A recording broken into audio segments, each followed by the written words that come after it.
Направо в Посвети у нас на БНТ1. Културната ни хроника продължава с обсъждане на вечерния час за непълнолетни. Дискотеките са пълни с някакви малки момиченца.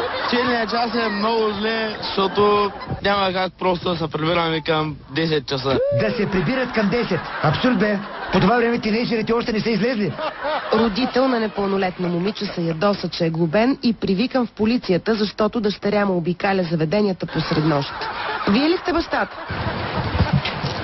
На майка ти мятам, на майка ти мятам. Не, ама за всеки случай храчи и плюй. И се оригай, да не вземе някой да обърка.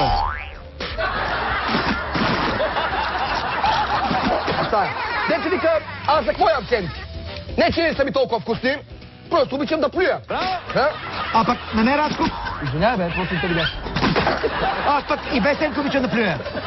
Сенко дори не ми трябва. Да, аз е така се плюя.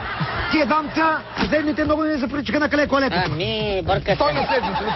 На следвица. Викам аз да ги пратим по Европата, че да я подпомогнат малко Европата. Има.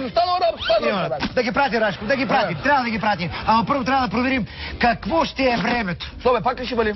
Ами...